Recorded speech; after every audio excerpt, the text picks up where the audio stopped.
Ce n'était qu'une allusion, qui semblait inoffensive, et il l'a presque ignorée. Les affaires l'avaient appelé en dehors de la ville et, comme d'habitude, il avait laissé un itinéraire détaillé à Suzanne, sa femme. Comme d'habitude également, elle l'avait tenu informé en détail de son emploi du temps. C'était un automatisme après toutes ces années de vie commune.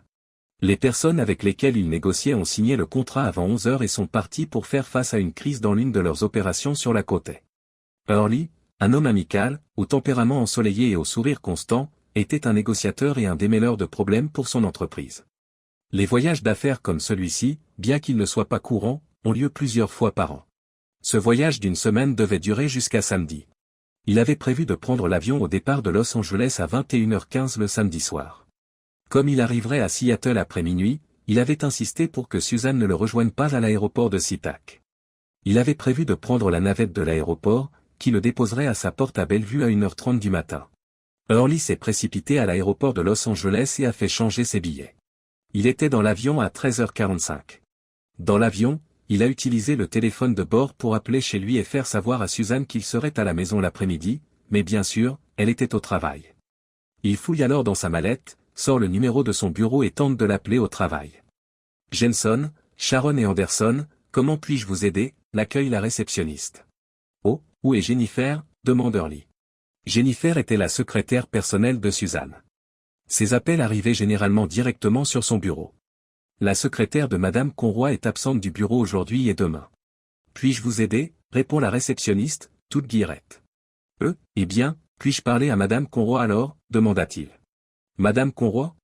Elle est, qui puis-je lui dire d'appeler, fut la réponse d'une réceptionniste soudain légèrement troublée. C'est son mari, veuillez me passer la communication, demanda-t-il. Après une courte pause, il répondit, Madame Conroy est occupée pour le moment, et je ne sais pas quand elle sera disponible. Puis-je lui laisser un message? Hurley réfléchit un instant, non, je lui parlerai à la maison ce soir. Dites-lui simplement que j'ai appelé, et il raccrocha. Quelque chose dans cet appel ne collait pas, mais il lui a fallu une demi-heure pour mettre le doigt dessus. Suzanne lui avait dit au téléphone hier soir qu'elle serait au bureau toute la journée aujourd'hui. Mais il était possible qu'elle travaille sur un dossier juridique ou avec un client et qu'elle ne puisse pas s'absenter. Le vrai problème était l'absence de Jennifer. Suzanne se faisait un point d'honneur à ce que Jennifer travaille aux mêmes heures qu'elle. Les seules fois où Hurley s'est souvenu que Jennifer n'était pas au bureau quand Suzanne travaillait, c'était quand elle avait une mauvaise grippe, et les rares fois où Jennifer elle-même était absente du bureau pour des raisons personnelles. L'avion a atterri alors à Seattle, et il a été déposé à la maison à 18h35. Suzanne n'était pas là et la maison était sombre, ce qui était surprenant. Sa femme était presque toujours à la maison à 18h. Hurley déballa ses affaires, jeta son linge sale dans le panier à linge avant de se changer. Lorsque Suzanne n'était pas rentrée à 20h, il se préparait un sandwich au fromage grillé pour le dîner. Puis il s'installe devant la télévision pour attendre Suzanne. Suzanne n'étant toujours pas rentrée du travail, il commença à s'inquiéter. Avait-elle eu un accident? Mais si quelque chose de ce genre était arrivé, quelqu'un aurait appelé la maison, et s'il n'était pas là, au moins un message aurait été laissé. Il était trop agité par le souci de Suzanne pour rester assis, et il se mit à faire les 100 pas sur le sol. Il composa le numéro de son portable, mais reçut le message que son numéro n'était pas disponible. Probablement, pensa-t-il, parce que le téléphone était éteint. Je me demande pourquoi elle l'a éteint. Le pressentiment que quelque chose ne tournait pas rond s'est transformé en braise à 9h20 lorsque son propre téléphone portable a sonné. Il décroche et trouve Suzanne au bout du fil. Hurley, je commençais à me demander si quelque chose n'avait pas mal tourné, sont les premiers mots qui sortent de sa bouche. Elle avait l'air inquiète. J'ai appelé votre hôtel comme d'habitude après avoir dîné, et ils m'ont dit que vous aviez quitté l'hôtel. Tu vas bien? Oui, juste un petit changement de programme, a-t-il répondu. Où es-tu? Je suis à la maison, je viens de finir de nettoyer la cuisine. On se sent seul ici ce soir. Seras-tu à la maison dimanche comme prévu, et où resteras-tu? Je serai à la maison toute la journée de dimanche, sans problème. Nous avons transféré nos négociations au siège de l'entreprise ce matin. Vous pouvez me joindre sur mon portable, répondit-il, les yeux fixés sur la cuisine sombre et déserte. Il n'y a pas de femme et la vaisselle de son repas de fortune s'empile dans l'évier. Quelque chose d'inhabituel s'est produit aujourd'hui? J'ai essayé de te joindre au bureau cet après-midi. Oh. Eh bien, non, rien de spécial. Je devais être occupé avec John Stickner à ce moment-là. Il m'a tiré d'affaire avec le comte Melrose cette semaine. Je lui dois une fière chandelle pour ça, dit-elle d'une voix qui semblait avoir un sens caché, un sens qu'Early ne pouvait pas comprendre. Chérie, après avoir réussi à redresser ce désastre, il semble que je vais obtenir ce partenariat. Monsieur Jensen me l'a pratiquement promis. Suzanne s'enorgueillit. C'est pas génial? C'est sûr, chérie, il va falloir fêter ça. Je regrette de ne pas avoir été là ce soir pour lancer la fête. Ne t'inquiète pas pour ça, ma chérie. Nous pourrons commencer notre fiesta dimanche quand tu rentreras à la maison. Ne sois pas en retard, tu me manques vraiment. Je vais me sentir seul dans ce grand lit sans toi ce soir. Après avoir discuté de questions domestiques pendant quelques minutes, la connexion a été rompue. Early était assis en pensant aux nombreux mensonges que Suzanne lui avait lancés ce soir, son estomac se tordait, il avait un goût amer dans la bouche. Jusqu'à ce soir, il croyait que son mariage et leur amour étaient solides et forts. C'était quelque chose qu'il n'avait jamais remis en question. Maintenant, il n'en était plus sûr. Early se coucha tard, se retournant pendant des heures avant de finalement trouver le sommeil, seul dans le grand lit dont Suzanne s'était plainte. Il était réveillé à 7 heures, les yeux grands ouverts, fixant le plafond en essayant de planifier sa journée. À 9 heures, il savait que Suzanne ne rentrerait pas à la maison. Il a appelé son bureau. Lorsque la réceptionniste a répondu au lieu de Jennifer, il a simplement demandé s'il pouvait parler à Madame Conroy. Lorsqu'elle lui a répondu que Madame Conroy n'était pas disponible, il l'a remerciée, lui a dit que ce n'était pas un problème urgent et qu'il rappellerait lundi matin. Oh, ça devrait aller. Nous attendons Madame Conroy au bureau à 9 heures lundi. Vous pourrez l'appeler à ce moment-là, lui a-t-on répondu amicalement. Après avoir tiré des informations du Rolodex du bureau de sa femme, Early est monté dans leur SUV. Ils avaient acheté l'Explorer vert foncé pour tracter leur caravane de camping et le conduisaient rarement en dehors des excursions dans les montagnes des Cascades ou des voyages avec la caravane. C'était un véhicule inconnu des personnes qu'il connaissait. Laissant la Mercedes au garage, il se rendit au bureau de Suzanne à Bellevue. En traversant lentement le parking, il s'assura que la BMW grise de Suzanne n'était pas là. Le cœur serré, il s'est mis en quête de l'adresse qu'il avait trouvée dans son Rolodex, la maison de John Stickner. Il l'a trouvée dans une zone boisée du quartier exclusif de Medina. Le terrain était entouré d'une clôture en briques rouges de 2 mètres de haut et fortement ombragée par d'imposants sapins. Alors qu'il roulait lentement, il a vu la BMW de Suzanne garée à côté du garage, là où elle ne bloquait pas l'allée circulaire. Sa vision s'est soudainement troublée et il s'est arrêté sur le bas-côté de la route jusqu'à ce qu'il puisse se calmer et sécher ses yeux. Early se rendit à Bellevue, s'arrêtant pour prendre un petit déjeuner si tardif qu'il dut l'appeler brunch. Il était 11h30 lorsqu'il s'assit et commanda une gaufre belge et un thé. Son estomac était trop dérangé pour prendre du café, et il n'était même pas sûr de pouvoir manger la gaufre. Mangeant lentement, devant forcer chaque bouchée pour rester en place, il finit par terminer son repas, le paya et quitta le restaurant 1 heure plus tard. Roulant lentement, il retourna sur la route qui passait devant la maison de Stickner. La voiture de Suzanne était toujours là. Après avoir roulé sans but pendant plus d'1 heure, il est repassé devant chez Stickner. La voiture de sa femme était toujours là. Il rentra chez lui, l'esprit en ébullition, se demandant ce qu'il restait de son mariage et de la vie qu'il avait connue. Il se demandait s'il pourrait un jour retrouver le sourire. Il passa le reste de la journée à flâner dans la maison. Il n'arrivait pas à préparer un repas et calmait ses fringales occasionnelles en mangeant des snacks, des jus de fruits et des colas. Le seul répit fut un nouvel appel de Suzanne sur son téléphone portable à 21h45, alors qu'il se préparait à aller se coucher. Elle s'est à nouveau plainte de la taille et de la solitude de leur lit sans lui. Early s'est contenté de grogner, essayant de ne pas être revêche quand il lui a dit qu'elle ne savait pas vraiment à quel point un lit aussi grand pouvait être solitaire. Suzanne, perplexe, lui a demandé ce qu'il voulait dire.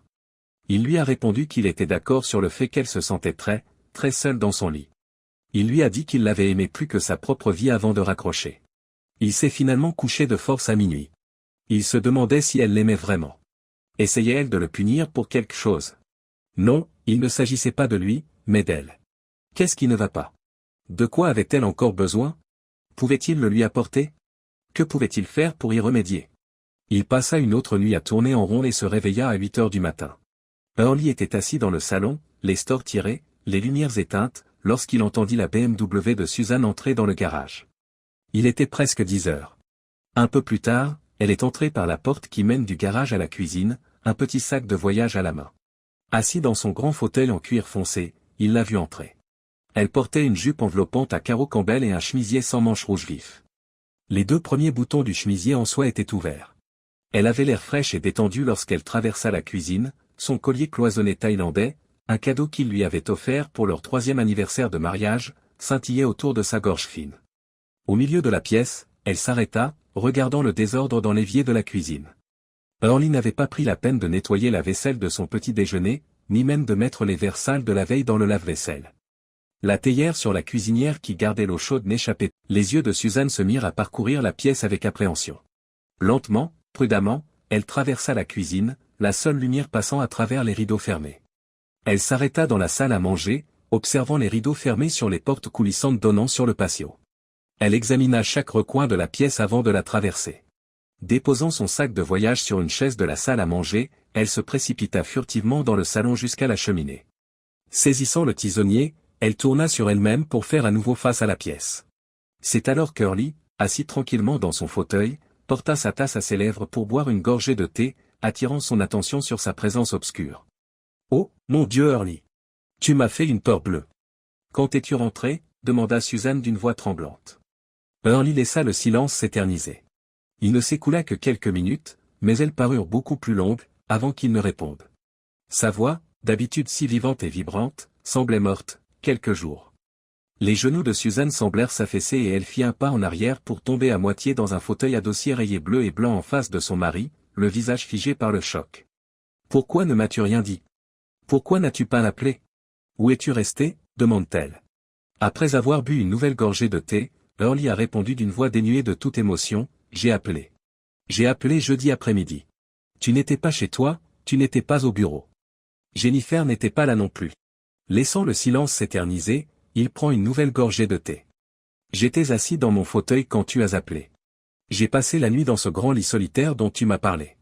Dehors, dans la lumière chaude du samedi, une voiture est passée, deux des enfants du voisinage ont commencé à se disputer bruyamment, et un de leurs chiens s'est mis à aboyer bruyamment.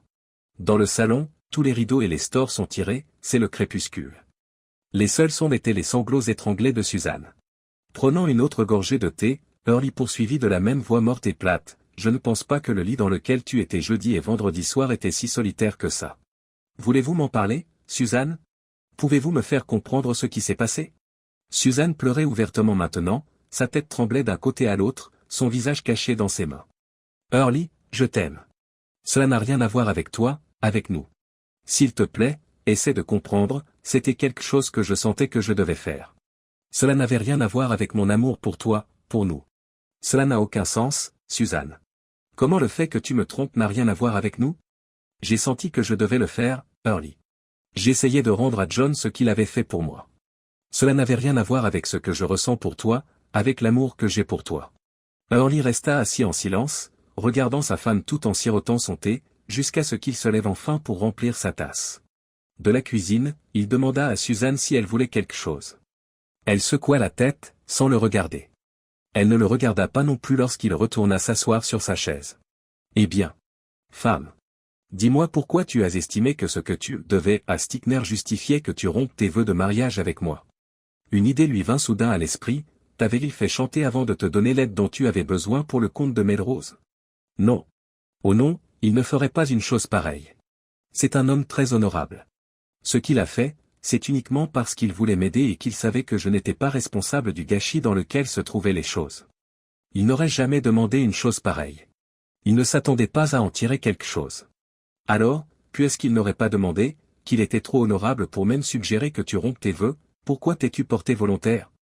C'est bien ce que j'entends. Qu'est-ce que j'ai raté? Vous rendez tout cela si sordide. Ce n'était pas ça. C'était quelque chose qu'il méritait. Je te le répète, ça n'avait rien à voir avec toi et moi, avec nous. Est-ce que c'est quelque chose que j'ai fait, un problème avec moi qui a conduit à cela? Suzanne a presque crié, non. Je te répète que ça n'a rien à voir avec toi. Je devais faire quelque chose pour le remercier de ce qu'il a fait pour moi. Quand il m'a aidé avec Melrose, il l'a fait pour toi et moi. Son aide sera bénéfique pour nous deux. Ce n'était pas pour moi, c'était pour lui, et cela n'avait rien à voir avec mon amour pour toi. Après un moment de réflexion, il demanda lentement, douloureusement, puisque tu es si contrarié que la description que je fais de tes actes te paraisse sordide et visqueuse, cela veut-il dire que c'était beau pour toi? Le silence se prolongea à nouveau avant qu'Early ne le rompe. Tu te souviens, Suzanne, que je t'ai toujours dit, promis, que je t'appartenais. Et tu m'as toujours dit que tu m'appartenais. Tu m'as souvent dit que tu étais tout à moi, généralement sans qu'on te le demande. Te souviens-tu que je t'ai dit à quel point je pensais que nous étions faits l'un pour l'autre? Vous en souvenez-vous? La voix d'Hurley était plate, sans expression, mais Suzanne a entendu le tremblement dans ses mots. Hurley, oui. Je t'appartiens. Cela n'a rien à voir avec toi, rien à voir avec nous. Oh Suzanne, comment peux-tu dire une chose, puis une autre si contradictoire? Ne vois-tu pas la contradiction? Tu as donné la seule chose qui était la plus importante pour moi, la seule chose au monde dont je me sentais le plus fier, toi-même. Tu l'as donnée à un autre homme. Et en t'écoutant parler, je commence à croire que ton intimité avec toi-même n'a que peu de valeur. Tu l'as donnée à un homme qui, selon toi, ne l'avait même pas demandé. À vous entendre, je commence à croire que vous avez dû le supplier de l'accepter. Alors vous me dites que cela n'a rien à voir avec moi, ajouta-t-il d'une voix douce et désespérée. Mais ça ne voulait rien dire, Hurley. Je suis toujours là, rien n'a changé en moi. Je t'aime totalement. Je suis à toi, sanglote Suzanne. Suzanne, tout ce que nous vivons nous change. Tu viens de passer 2 nuits avec un autre homme, dit Hurley, la voix brisée. Tu as fait des choses intimes avec un autre homme, des choses qui ne devraient être partagées qu'avec quelqu'un que tu aimes. Dans un sanglot, il a demandé, combien de nuits avez-vous passé avec lui, Suzanne? Était-ce seulement ces 2-là? Combien y en a-t-il eu d'autres? Après une longue pause qui lui a permis de reprendre le contrôle de ses émotions, il a continué. Sa voix était à nouveau dépourvue d'émotion. Et aide-moi donc, Suzanne. Je ne peux m'empêcher de me demander combien d'autres hommes méritaient d'être récompensés par ce qui était à moi. Tu me dis que tu es à moi. Puis tu te donnes avec désinvolture. Le corps de Suzanne était secoué de sanglots, sa tête rejetant les paroles d'Hurley. Elle semblait s'être repliée sur elle-même, les épaules voûtées, les coudes serrés dans les genoux, le visage enfoui dans les mains, les cheveux tombant sur le visage. Les longs moments se succédèrent, l'homme assis en silence, ruminant dans son fauteuil, sa femme maintenant recroquevillée dans le fauteuil en face de lui. Il faisait sombre dans la pièce et les seuls sons provenaient du monde extérieur, un monde où le voisinage profitait d'un samedi calme et ensoleillé. On n'entendait pas d'autre bruit à l'intérieur de la pièce que les sanglots de Suzanne, jusqu'à ce que l'horloge du manteau commence à sonner midi de façon étouffée. Suzanne, je ne sais pas où nous allons. Je te jure que je t'aime autant maintenant que dimanche lorsque je suis parti pour Los Angeles. Mais je ne sais pas où nous sommes. Tu continues à me dire que ta trahison n'a rien à voir avec moi. Tu ne comprends pas ce que tu as fait. Je n'ai plus confiance en toi. Et je ne sais pas comment je peux la récupérer, ce que tu pourrais faire pour la mériter à nouveau. Après un moment, Hurley poursuivit, si vous suggérez que je vous trompe, que cela rééquilibrerait la balance, c'est fini. D'abord, si vous vous intéressez si peu à ma fidélité, cela me dit à quel point vous tenez la fidélité en piètre état. Deuxièmement, 2 mots ne font pas un bien. 2 torts sont 2 fois plus graves qu'un seul. Il se leva lentement de sa chaise, posa la tasse de thé vide sur l'âtre de la cheminée, puis se dirigea vers la salle à manger. Là, il écarta les rideaux pour donner sur leur jardin lumineux et impeccable. Il se mit à parler d'une voix qu'elle dut s'efforcer d'entendre. Suzanne, j'ai envie de te secouer si fort que tes dents claquent. Je n'ai jamais ressenti une telle colère envers quelqu'un, et encore moins envers ma femme, mon amour. Ce serait une très mauvaise idée que je rencontre John Stickner maintenant, même si tu laisses entendre que c'est toi qui l'as approché. Suzanne a fait un petit bruit, niant peut-être qu'elle avait approché John. Hurley poursuit, vous me dites que ce n'était pas son idée. Maintenant qu'il a été avec vous, qu'on lui a donné sans aucun effort de sa part, ne va-t-il pas s'attendre à ce qu'il puisse en bénéficier plus tard? Peu importe ce que vous lui avez expliqué, il doit maintenant vous considérer comme facile. La protestation de Suzanne fut interrompue lorsqu'il reprit la parole. Peut-être qu'il ne pensera pas que tu es disponible pour qui que ce soit, mais il croira que tu es disponible pour lui. Pour lui, tu es facile. Avec le temps, il va perdre beaucoup de respect et de valeur pour toi. Femme, si nous voulons d'une manière ou d'une autre faire fonctionner ce mariage, nous allons devoir faire face à cela, heure par heure, jour par jour, semaine par semaine, dans cette maison, alors que nous essayons de rouvrir la communication. Prenant une longue inspiration, il poursuit, presque en chuchotant, je ne sais pas si c'est possible. Je sais que nous ne pouvons prendre aucune décision aujourd'hui. Il faudra des mois, voire des années, avant que nous puissions être à nouveau vraiment à l'aise l'un avec l'autre. Pour ce soir, je dormirai dans la chambre d'amis. Demain, nous remplacerons notre grand lit par un lit complet pour chacun d'entre nous. La chambre principale est suffisamment grande. D'une manière ou d'une autre, si nous y travaillons dur, nous pourrons peut-être nous en sortir, si nous voulons tous les deux que ça marche. Pour l'instant, je me demande si c'est le cas. Pour l'instant, c'est le mieux que je puisse faire. En se retournant pour regarder dans le salon, c'était comme regarder dans une grotte sombre après avoir regardé à l'extérieur dans leur jardin ensoleillé. Je veux bien essayer. Nous pouvons parler de ce que le mariage signifie pour chacun d'entre nous au cours des prochains mois. Peut-être qu'on peut sauver ça. Suzanne, je t'aime. Il fit glisser la porte vitrée vers le patio et sortit. En refermant la porte, il entendit les sanglots de sa femme. Early ne resta pas longtemps dehors. Les bruits d'un samedi après-midi joyeux dans le quartier étaient irritants. Comment tout le monde pouvait-il être si joyeusement absorbé dans sa petite vie banale alors que la sienne était si profondément brisée? Chaque joyeux éclat de rire enfantin lui tapait sur les nerfs comme des ongles sur un tableau noir. Il retourna à l'intérieur et passa devant Suzanne. Elle s'était effondrée, encore en larmes, sur les coussins du canapé pendant le peu de temps qu'il avait passé dehors. Early ne lui dit rien en passant. Le ressentiment qui s'était éveillé en lui sur le patio menaçait de le consumer à présent. Il craignait que si lui et sa femme se parlaient, la colère exploserait en rage, et il ne voulait pas cela. Cela ne servirait à rien de perdre le contrôle. Lorsque l'horloge indiqua qu'il était l'heure de déjeuner, la frustration et l'irritation contrôlaient toujours ses pensées. Il sortit par la porte arrière et monta dans le 4x4. Il ne dit pas à Suzanne où il allait. En vérité, il ne le savait pas lui-même. Il conduisit sans but précis jusqu'à ce qu'il aperçoive le panneau d'affichage à l'extérieur du grand hôtel. L'idée de trouver un café décent quelque part pour un repas fut abandonnée au profit d'une anesthésie de la douleur. Le salon faiblement éclairé, c'était un piano-bar plus tard dans la soirée, juste à côté du hall de l'hôtel était un endroit qu'il aurait normalement trouvé répugnant. Cet après-midi pourtant, c'était un refuge. Il n'avait même pas besoin de parler à qui que ce soit, à l'exception de la serveuse qui lui apportait un verre chaque fois qu'il en demandait un.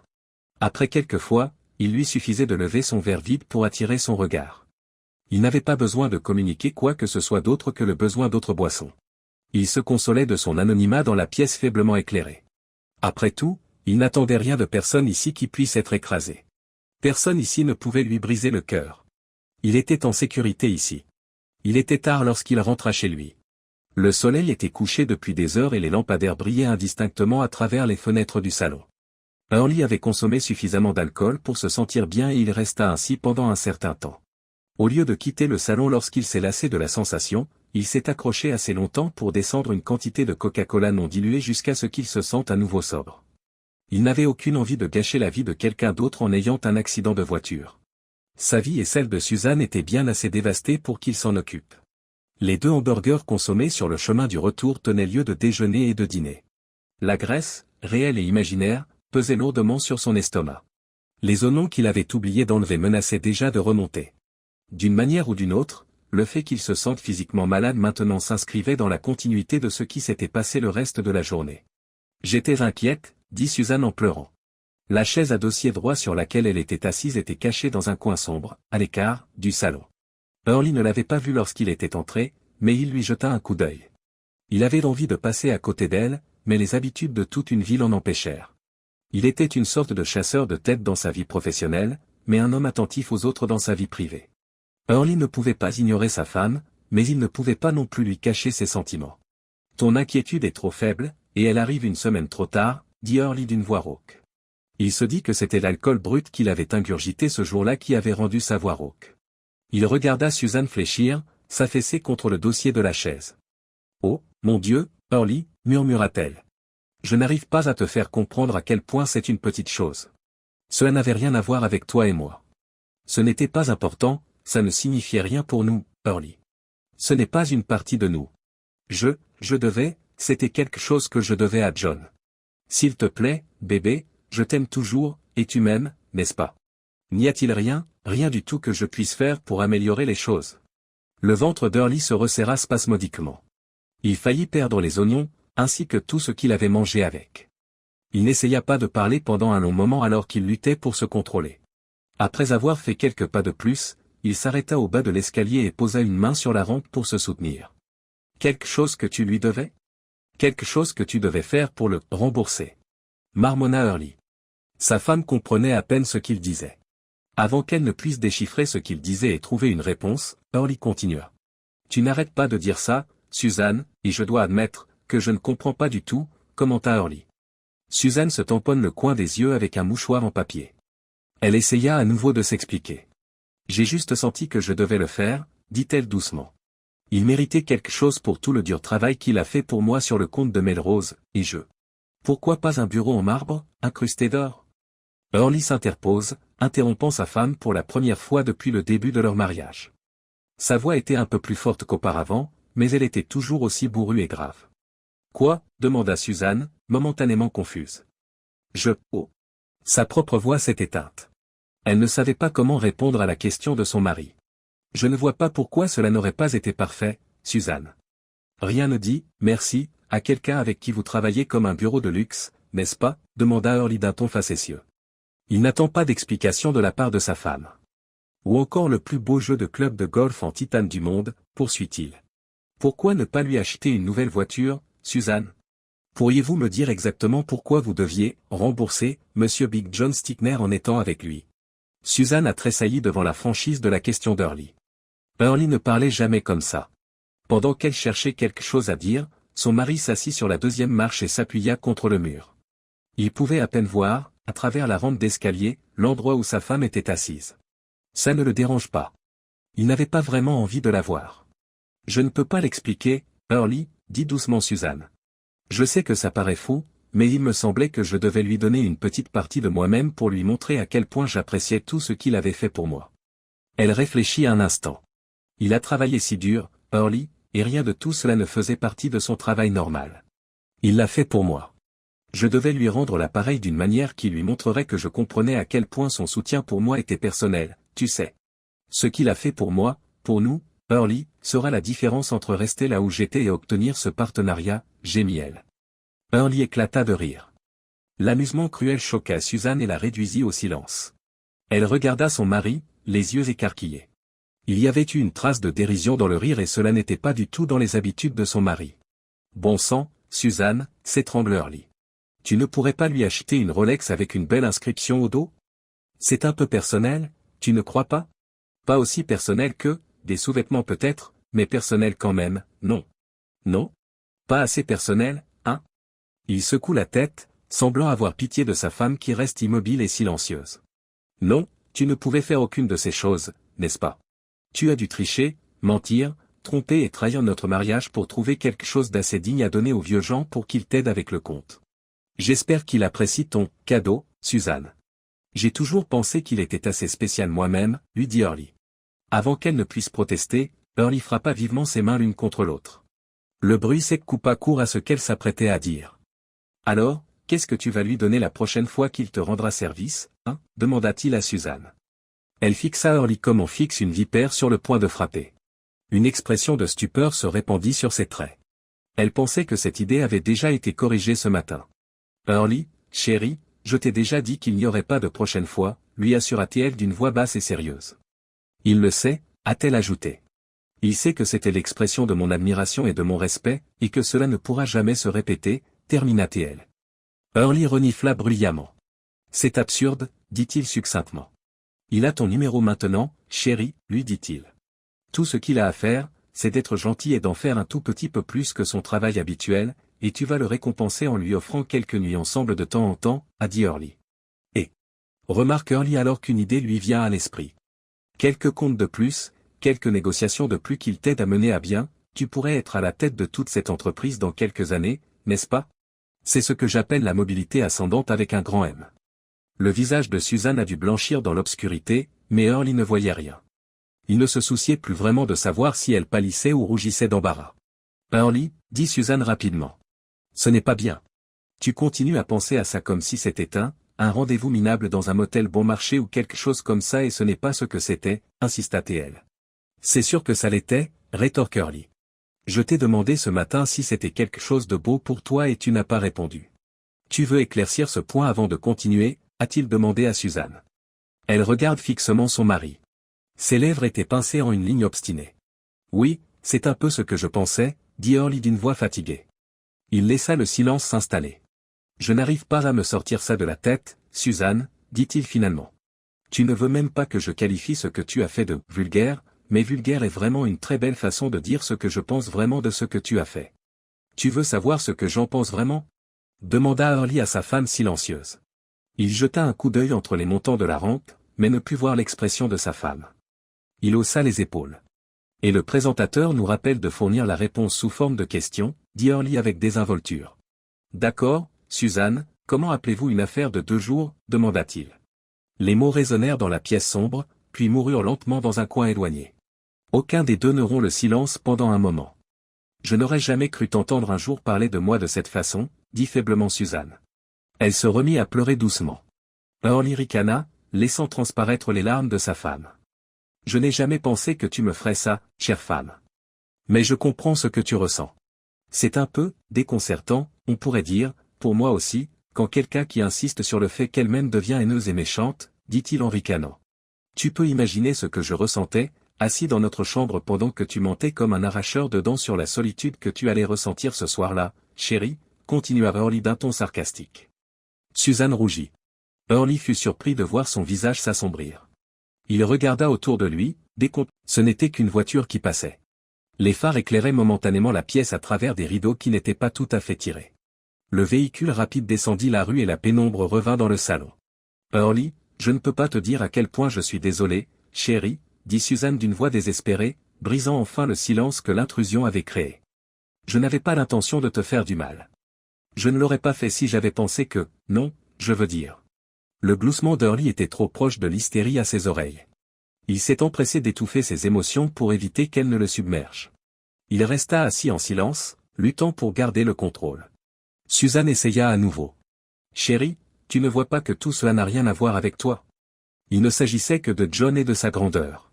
Elle s'arrêta à nouveau, réalisant que ce qu'elle avait dit était encore plus tordu que ce qu'elle avait dit auparavant. Oh, mon Dieu, je ne voulais pas dire ça. Ce n'était pas ce que je pensais, Early. Croyez-moi, s'il vous plaît. La voix de Suzanne s'est affaiblie et s'est terminée par un murmure. La force avec laquelle Early secouait la tête attira son attention, même dans la pénombre. Ses explications avaient enflammé plutôt qu'apaisé. Provoqué, Early attaqua. Et, Suzanne, qu'est-ce que les commis au dossier reçoivent de vous lorsqu'ils font un travail particulièrement bon pour vous? A demandé Early avec dureté. Vous remerciez tous les assistants juridiques pour les recherches qu'ils effectuent pour vous? Mon Dieu, Suzanne, comment fais-tu pour programmer tous ces remerciements pour un travail bien fait chaque semaine, chérie, poursuit Early. Le souffle vif de Suzanne lui a dit à quel point ses paroles étaient blessantes. Early commençait à comprendre qu'il n'avait pas vraiment bu jusqu'à l'ivresse en fin d'après-midi comme il l'avait supposé. Il se dit qu'il regretterait demain d'avoir harcelé sa femme avec tant de violence ce soir, mais pour l'instant, il s'en fichait. Mais, il pouvait s'arrêter maintenant. Sa douleur était suffisante. Au moins, il devait à la femme qu'elle avait été de mettre fin à ses accusations vindicatives. Il se leva, se balançant avec précaution. Bien qu'il n'ait rien fait de particulièrement physique aujourd'hui, il était épuisé. Tôt, dit Suzanne précipitamment. Tu m'aimes toujours, tu me l'as dit ce matin, on va s'en sortir, n'est-ce pas, plaide-t-elle. C'est ce que je t'ai dit, oui, reconnut Early, mais je n'avais pas réfléchi jusqu'au bout, ajouta-t-il. Je pensais l'avoir fait, mais je ne l'avais pas fait. Il a fait une pause pour organiser ses mots. Oui, je t'aime, mais je ne sais pas si ce sera suffisant, Suzanne. Je ne sais pas comment je vais pouvoir surmonter cette chose que tu nous as faite, murmura Early doucement. Il m'a fallu du temps pour tout comprendre, dit-il à sa femme qui sanglotait. J'ai arrêté de boire de l'alcool dans ce bar, et je n'ai bu que des coca pendant très longtemps. Je n'ai bu que des Coca-Cola pendant très longtemps. C'est curieux, mais attendre dans un bar pour dégriser, cela donne à un homme beaucoup de temps pour s'asseoir et réfléchir. C'est étrange, non? Early est resté silencieux pendant un moment. Il ne savait pas comment exprimer les émotions qui lui étaient venues dans l'obscurité du bar de l'hôtel. Les larmes de sa femme ne l'avaient pas affecté comme elles l'avaient fait au cours de leurs années de mariage. Il est surpris de voir à quel point il commence à se sentir détaché. Ce qui me préoccupe le plus, c'est la façon dont tu as planifié tout cela avec tant de soin, dit lentement Early. Dans la loi, comment appelez-vous cela? C'est, bon sang, comment ça s'appelle? J'ai trouvé. La préméditation. Oui, c'est ça, préméditation, lui dit Early. Tu as attendu d'apprendre que je devais partir en voyage d'affaires et tu as tout organisé très soigneusement, n'est-ce pas? En fait, tu n'aurais pas pu le faire sans cette préméditation et cette planification, n'est-ce pas? Elle n'a pas pu répondre. Elle baisse la tête. Elle aurait donné n'importe quoi pour contrer l'argument de son mari, mais rien ne lui venait. Elle n'était pas d'accord avec son raisonnement, mais elle commençait à désespérer de pouvoir le convaincre de ce qu'elle pensait de toute cette affaire. Il fallait bien que tu laisses Jennifer partir pour un long week-end, n'est-ce pas? Continua Early. Je suppose que vous ne vouliez pas lui demander de mentir pour vous, hein? Je veux dire, ça ne sert à rien de la mettre au courant de ce que vous alliez faire, n'est-ce pas? Jennifer est du genre à se tenir à carreau. Elle ne vous respecterait probablement pas du tout si elle savait que vous avez une liaison, n'est-ce pas? Elle saurait d'emblée que quelque chose ne va pas si je l'appelle et que je n'ai pas la moindre idée que vous avez pris des vacances, n'est-ce pas? Demande Hurley. Après tout, vous allez travailler avec Jennifer pendant longtemps, n'est-ce pas? Il gravit une nouvelle marche de l'escalier. Jennifer doit être une sacrée secrétaire, murmura Hurley. Tu l'as tellement respectée, et tu m'as manqué de respect en même temps, ajouta-t-il. D'un autre côté, cela ne t'a pas dérangé d'utiliser cette secrétaire intérimaire pour te couvrir, n'est-ce pas? Vous pouviez l'utiliser comme l'outil qu'elle était, n'est-ce pas? Vous pouviez vous permettre d'ignorer ses sentiments sur la tricherie, le mensonge, etc. demande Hurley à sa femme. Suzanne n'a pas répondu. Elle avait le visage dans les mains et ses épaules tremblaient en pleurant. Si tu n'es pas au courant, elle a très bien fait son travail, a commenté Hurley. Elle a menti pour toi chaque fois que j'ai appelé, et elle l'a bien fait aussi, a-t-il ajouté. Il recommença à monter l'escalier, ne s'arrêtant que lorsqu'une nouvelle question lui vint à l'esprit. Tu n'as pas compris que c'est la secrétaire temporaire qui va s'occuper de tout un jour? L'entreprise ne va pas l'utiliser que pour cette fois, elle reviendra un jour comme intérimaire pour quelqu'un d'autre. Elle n'a qu'à déjeuner avec les autres secrétaires et à comparer les notes à son retour. Et quand elle reviendra, ce petit remboursement pour le bon vieux John sera connu de tous dans l'entreprise, n'est-ce pas? Alors, comment vas-tu la faire taire, Suzanne? Qu'est-ce que tu vas faire pour cet intérimaire, hein? Ou bien vous jouez sur les deux tableaux, demande-t-il malicieusement. Il se dit que c'était encore l'alcool qui parlait. Il y croyait presque. Il se dit qu'il avait décidé de ne pas attaquer sa femme à ce niveau. Il voulait rester sur un plan plus élevé, mais la douleur ne voulait pas s'arrêter. Elle continuait à poignarder au plus profond de lui chaque fois que son attention s'éloignait du contrôle de fer qu'il s'efforçait d'obtenir. Oh, mon Dieu, sanglote Suzanne. Hurley, s'il te plaît. Je ferai n'importe quoi pour que nous dépassions cette épreuve, murmura-t-elle. Elle n'était plus préoccupée par le langage dur que son mari utilisait. Hurley remarqua que Suzanne ne répondait pas à ses questions. Ce n'était pas une surprise. Il connaissait bien sa femme. Il le devait. Ils vivaient comme un couple marié depuis longtemps et avaient été ensemble encore plus longtemps. Elle a dû ignorer sa suggestion que tout le bureau serait bientôt au courant de la liaison. Il était certain qu'elle n'avait pas envisagé une telle chose et la perspective que tout le monde soit au courant était trop dévastatrice pour qu'elle puisse y penser. C'est triste, se dit-il. Les adultères n'envisagent que le meilleur des scénarios. Ils ignorent la possibilité que les choses s'effondrent et ne prennent pas la peine de mettre en place des plans d'urgence. Il eut un pincement au cœur en pensant à ce que sa femme allait bientôt devoir affronter dans son propre bureau. Mais ce sentiment disparaît rapidement. C'est elle qui a provoqué cette situation. Je suis sûr que vous aimeriez passer à autre chose, Suzanne, répondit Hurley avec lassitude. Ce n'est pas drôle de se faire prendre à faire quelque chose que vous préférez garder caché dans l'ombre, n'est-ce pas? Vous aimeriez bien vous en sortir et oublier tout ça, n'est-ce pas? Suzanne ne répond pas. Comme quoi? Hurley reprit brusquement, revenant à l'offre de sa femme. Qu'est-ce que vous feriez pour que nous puissions surmonter cette épreuve? Ce serait comme, la rédemption, n'est-ce pas? Comme dans l'église. Cool. Je t'en prie, chère femme, que feras-tu pour que les choses s'arrangent entre nous, chérie? Comment vas-tu faire pour que je me sente mieux?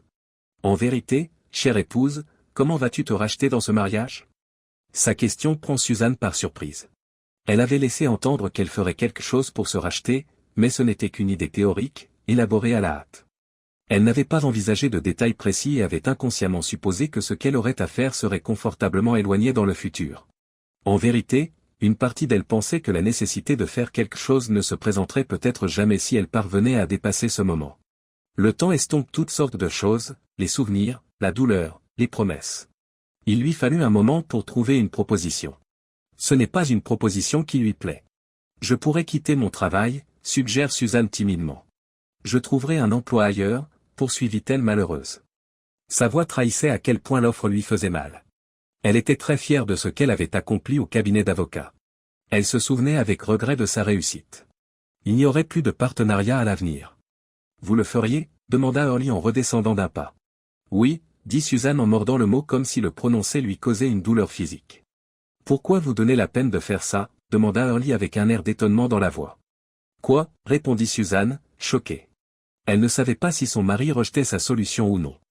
En tout cas, ça n'avait pas l'air bien. Pourquoi, se donner la peine, répéta Hurley, un mot à la fois. Il y aurait un John Stickner, là aussi, et tu trouverais le besoin de le rembourser, un jour, dit-il d'un ton mort. Je ne le ferai pas, rétorque Suzanne avec indignation. Early, c'était une énorme erreur, chérie, dit-elle fermement, je le sais maintenant, et je ne la referai plus jamais, chérie, ajouta-t-elle sincèrement. Early ne répondit pas pendant qu'il réfléchissait à ce que sa femme avait dit. Non, ma chérie, je pense que tu le ferais, répondit longuement Early. Et même si tu ne le faisais pas, Suzanne, je ne pourrais jamais en être tout à fait certain, n'est-ce pas? La misère dans sa voix était claire. Il remonta la marche qu'il venait de descendre, puis en monta une autre avant de s'arrêter à nouveau. Tu as pris quelque chose qui était incroyablement beau, Suzanne, dit-il lentement, et tu l'as tellement brisé que je ne pense pas qu'on puisse jamais le recoller.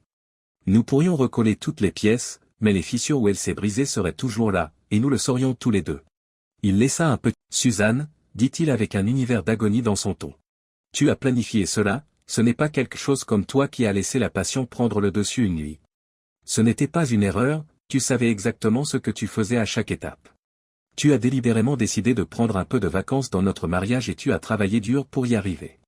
Tu m'as manipulé, tu as manipulé Jennifer, tu as manipulé ton patron pour obtenir le congé, tu as manipulé cette pauvre secrétaire temporaire, tu nous as tous manipulés, juste pour obtenir ce que tu voulais, Suzanne. Pourquoi as-tu fait tout cela? J'en ai assez de ces raisons absurdes. Tu peux te dire que tu as toujours voulu rendre à cet homme la monnaie de sa pièce, mais je n'y crois pas, Suzanne, alors tu peux arrêter d'essayer. Suzanne, nous sommes mariés depuis un certain temps. Nous en sommes arrivés au point où nous pouvons deviner ce que l'autre va dire ou faire avant de le faire. Alors, ma femme, je sais aussi sûrement que si j'avais été là à lire dans tes pensées le jour où cela t'est venu, tu as eu l'idée un jour d'essayer Monsieur John Stickner, n'est-ce pas? Peut-être qu'une pensée vous a traversé l'esprit un après-midi lorsqu'il s'est penché près de vous et que vous avez senti son eau de Cologne? Peut-être? Ou peut-être avez-vous vu à quel point il était un homme puissant au sein du cabinet, à quel point il est influent en ville. Était-ce cela? Comment cela a-t-il commencé, Suzanne? Il vous a touché le bras une fois et vous n'avez pas reculé? La fois suivante, il a caressé votre avant-bras doucement, et vous l'avez laissé faire, n'est-ce pas? C'est comme ça que ça a commencé, Suzanne? Suzanne n'a pas pu répondre à l'accusation.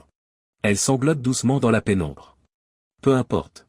Je suppose que ça n'a pas vraiment d'importance, n'est-ce pas, dit Early, plus ou moins indifférent.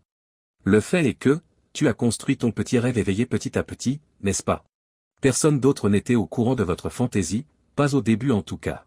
Tu t'es dit que ces petits rêves secrets ne feraient de mal à rien, ni à personne, et très vite, tu y as cru, n'est-ce pas? Il n'y a pas de mal, pas de faute, n'est-ce pas? HMMMM?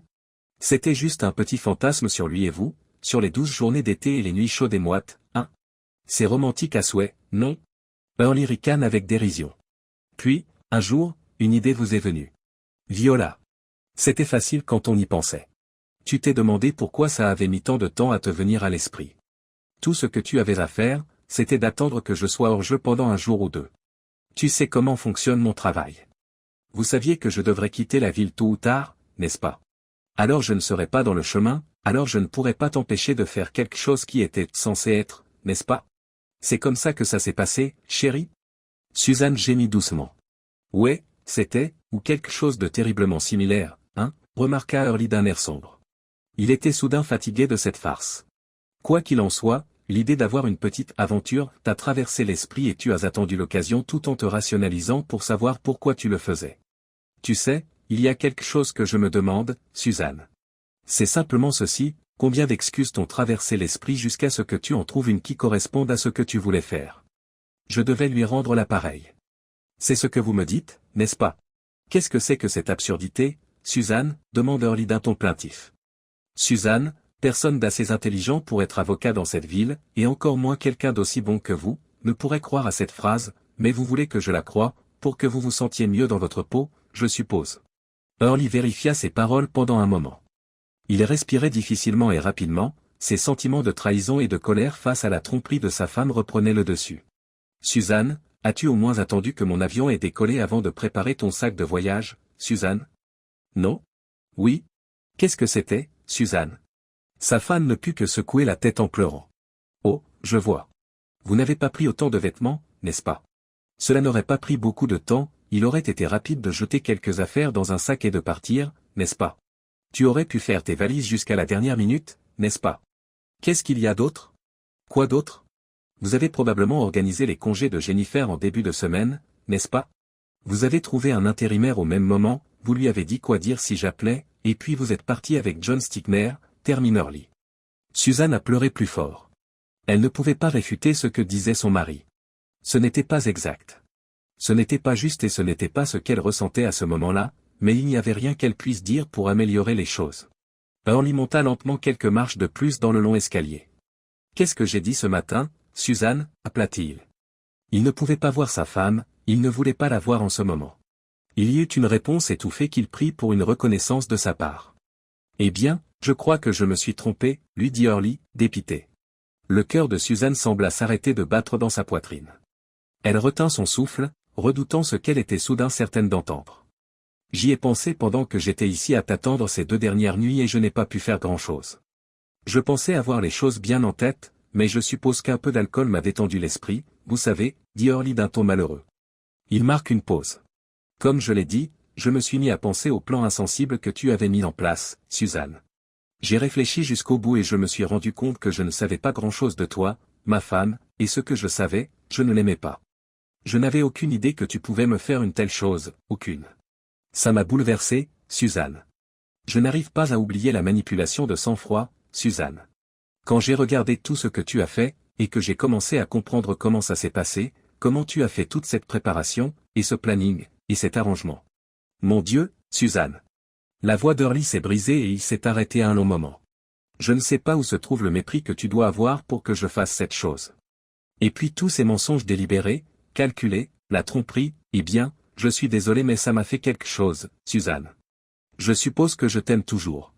C'est probablement le cas, je suppose, peut-être. Je ne suis même pas sûr de savoir ce qu'est l'amour, Suzanne, mais je sais que ce que tu as fait derrière mon dos n'en est pas un. Hurley resta silencieux dans l'escalier et écouta sa femme pleurer dans l'obscurité. Cela l'affecta moins qu'il ne l'avait pensé. Il se réveilla. Quoi qu'il en soit, continua-t-il, je ne me servirai pas de l'amour comme d'une excuse pour oublier le manque total de respect, est-ce le mot? Je ne sais pas, bon sang, ça ira. Ce que je ne ferai pas, c'est utiliser l'amour comme une excuse pour tolérer, pour oublier ton manque total de respect pour moi et pour notre mariage, Suzanne. Il gravit 4 marches supplémentaires, levant chaque pied délibérément et avec précaution. Il s'arrêta à un pas du palier. Suzanne, dit-il d'un ton plus formel qu'il ne l'avait jamais fait avec sa femme, je dois revenir sur ce que j'ai dit ce matin. Je ne pense pas que ça va marcher. Je ne pense pas qu'il y ait la moindre chance que je me sente à nouveau bien avec toi. En fait, en ce moment même, je ne pense pas que toutes les années qu'il nous reste sur Terre nous remettront d'aplomb, Suzanne. Sa voix est devenue rauque et bourrue. Et, chérie, je suis désolé, mais, je ne veux pas essayer non plus, dit Hurley à sa femme. Il entendit les pleurs de Suzanne s'intensifier alors qu'il faisait le dernier pas. Il pesa ce qu'il avait en tête. La suite n'avait pas besoin d'être dite maintenant. Demain matin, les choses seraient peut-être différentes, peut-être. Non, en fait, elles ne le seront pas. Suzanne. Dit-il lentement et prudemment. C'était la seule façon de garder le contrôle. Suzanne, continua-t-il, je pense que ce serait une bonne idée que tu déménages demain, ou dès que tu le pourras. Il n'y avait pas d'autre son que les sanglots désespérés de Suzanne. Cela a duré longtemps sans qu'aucun des 2 couples ne tente d'y mettre fin. Hurley ne pouvait pas voir sa femme, et elle non plus. Il n'y avait pas besoin de se voir pour ressentir la douleur. Je suis vraiment désolé, Suzanne, murmura Hurley à voix basse, ces mots dérivent dans la longue cage d'escalier jusqu'à sa femme. Il traversa le palier pour se rendre dans la pièce où il avait rangé ses affaires personnelles. L'amour ne suffira pas cette fois, Suzanne. Il me rongerait jusqu'à ce qu'il ne me reste plus rien de moi-même. Je ne peux pas le faire. Le prix à payer serait trop élevé. Il referma la porte et la verrouilla.